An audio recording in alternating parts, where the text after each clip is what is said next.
me, who in this room is changing lives? Everybody. Who in this room is changing unborn lives? Yeah. So, talking about generations here, like the Norwex stuff that you guys are doing is changing lives now. You're changing lives for the next generation and for the next generation.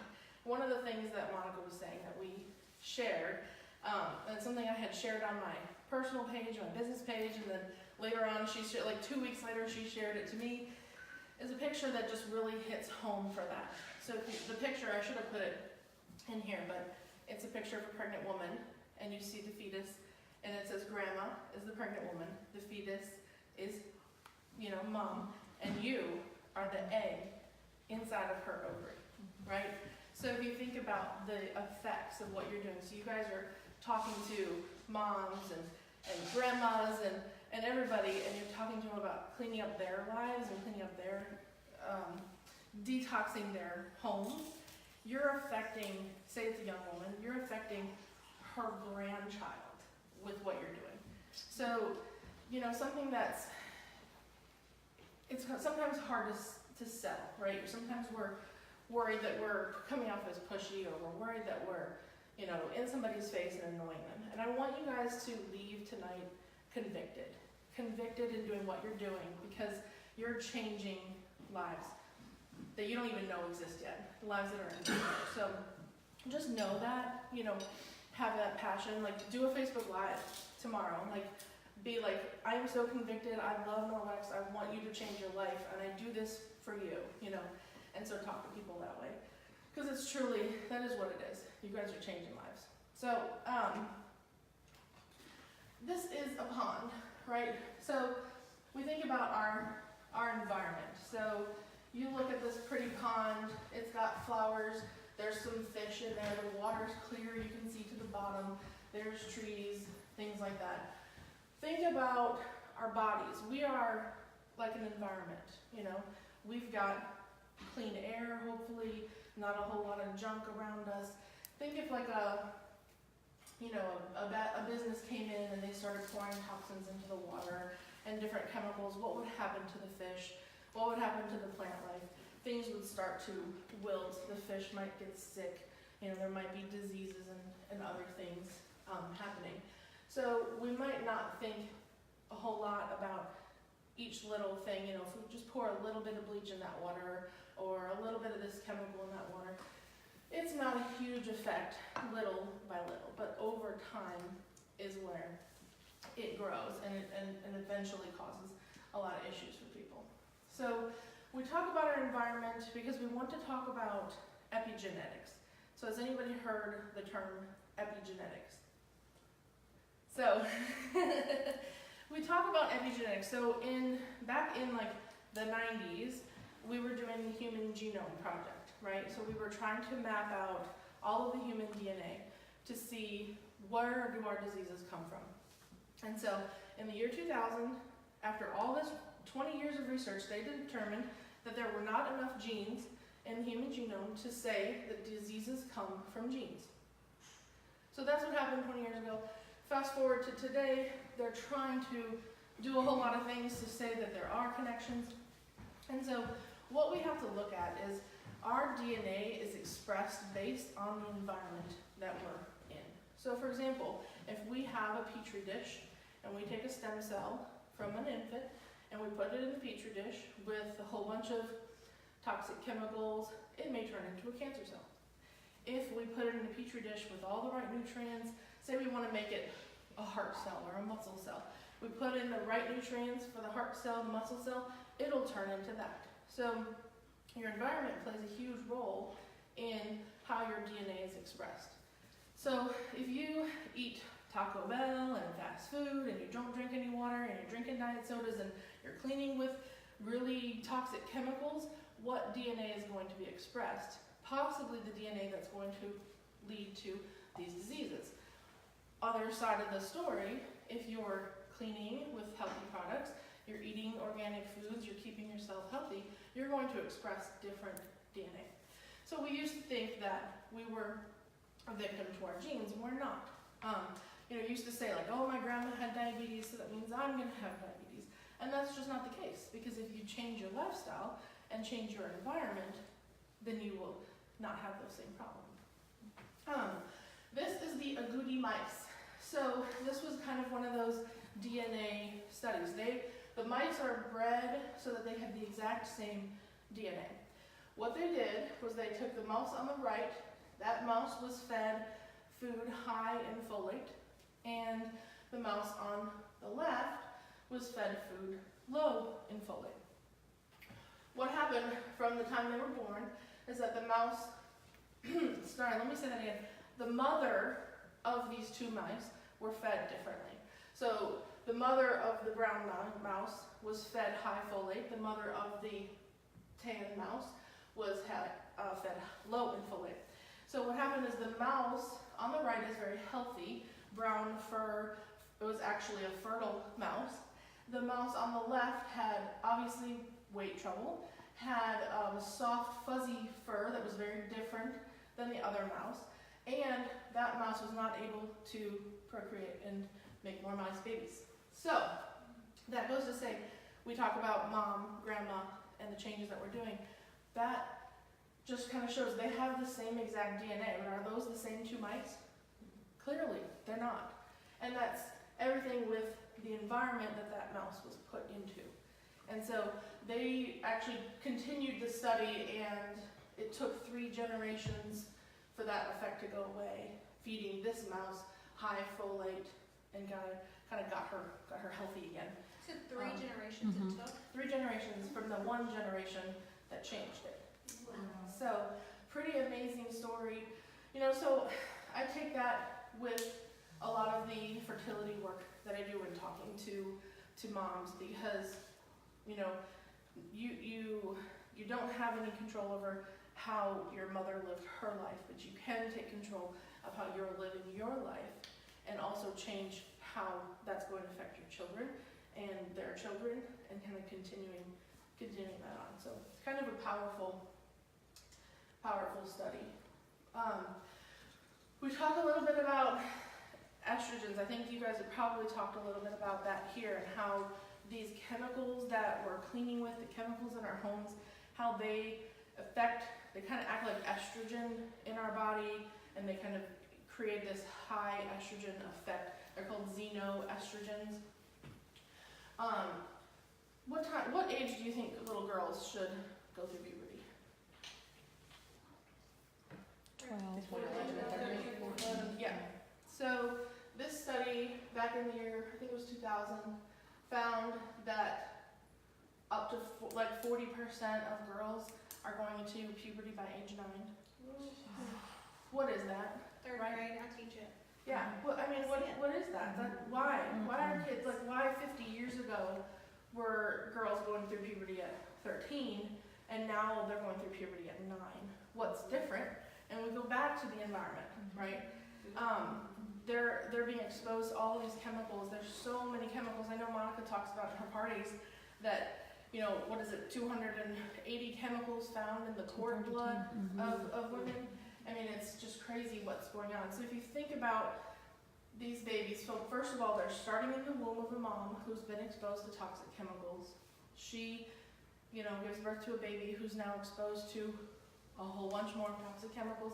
That's changing her hormones. It's changing her endocrine system. She's going into puberty at age 9.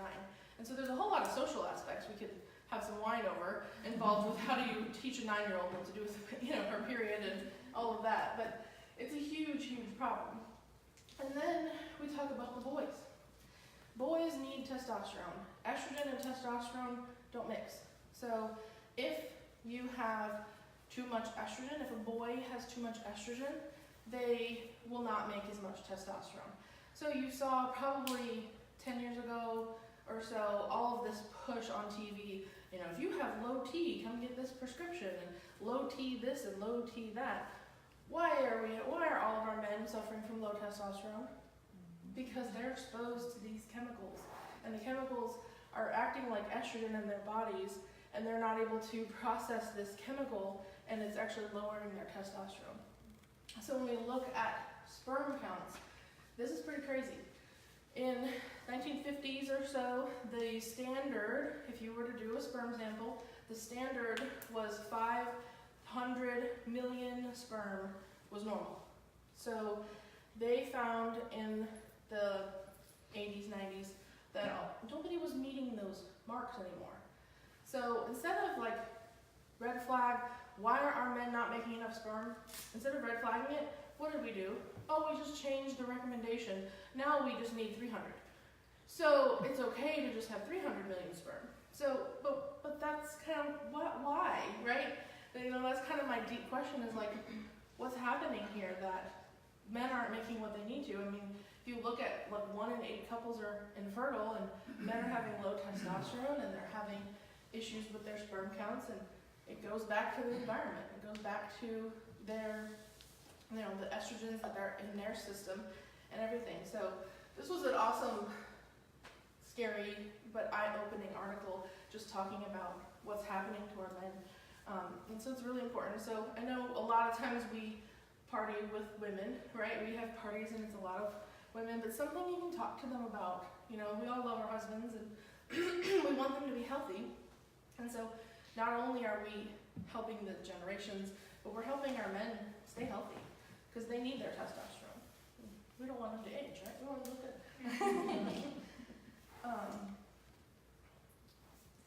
So, xenoestrogens. So, I've been talking about them just a little bit more about them.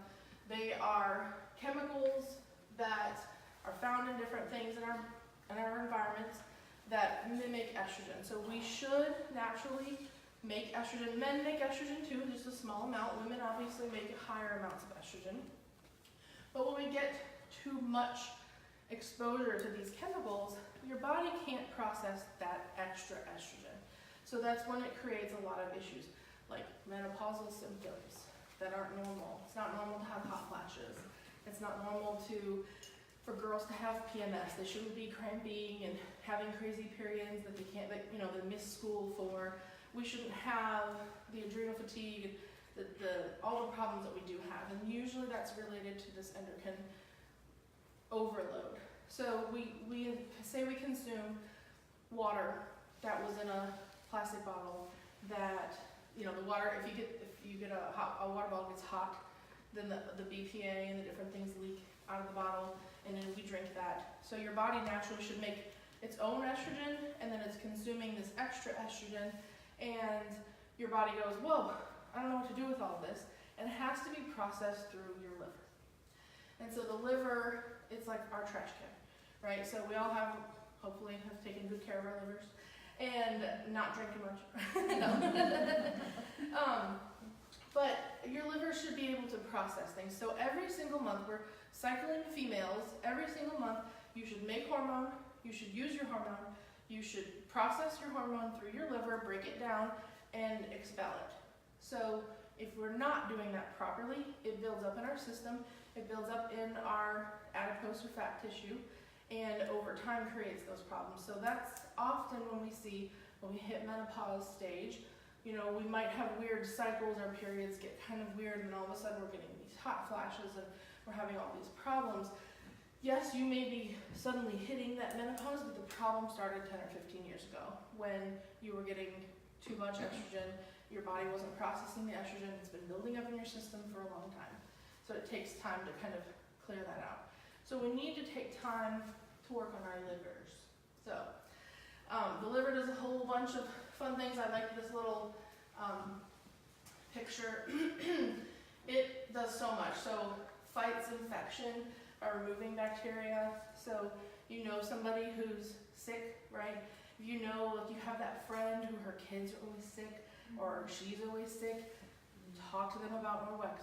They need to detox their home and clean it up so that they can feel better. Anybody with thyroid issues are huge. If you have a thyroid issue, 100% guarantee you have a liver issue.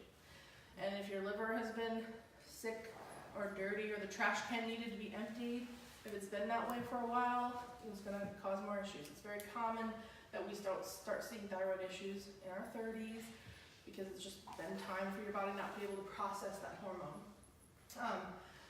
We break down our food and we break down our nutrients. So again, if our liver is what I call sluggish and it's not doing what it needs to do, then we're not going to break down the nutrients and absorb the nutrients that we need. That also leads to more imbalances in our system. I like, obviously, the bottom one here, talking about the xenoestrogens and breaking down the toxic substances. So I tell people a lot, people come into my office for problems, right? They're having menopausal symptoms, or they're having PMS, or they're having infertility, or just the plain old, I don't feel good. And we have to talk about the liver, because it's such an important thing. We talk about the liver and how to kind of clean up the liver. So we talk about that, but we also talk about, you can go ahead and clean it, take out the trash. But if you keep refilling it, you're going to have to keep doing big things to take out the trash, right?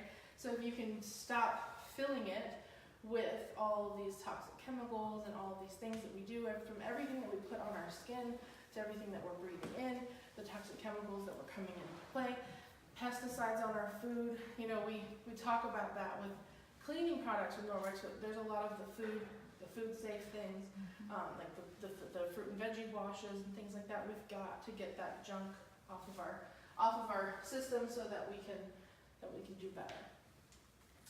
I love this little thing here. Drink water, get sunlight. You're basically a houseplant with complicated emotions. I love this because it's so common that people are ill and they're not doing well. And I tell people, I'm like, you're a wilting plant. What would you do if you had a plant in the corner of your house and it's wilting? What would you do? You put it by the sun, you take it out of the closet and, pull it out and put it by the sun, and you give it some nutrients and you give it some water, and you might open the window and give it some fresh air, and guess what? The plant gets better, right? So if you take your house plant and you pour bleach and laundry detergent and a few other things in it, or you take it and say, my plant is wilting, let me take it to the pharmacy and let me fill it with another, chemical, what's going to happen to that plant? It's not going to thrive, right?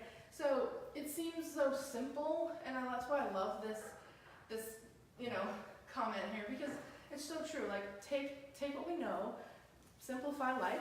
Like, Norwex is such an awesome way to simplify your life, simplify your cleaning. You're saving money. You can save money with your Norwex, which means you can buy organic food. I talk to people about that. Like, don't spend all this money on all these crazy chemicals. You can buy your Norwex, and then you have the funds for the pesticide-free foods and cleaning up the rest of your house.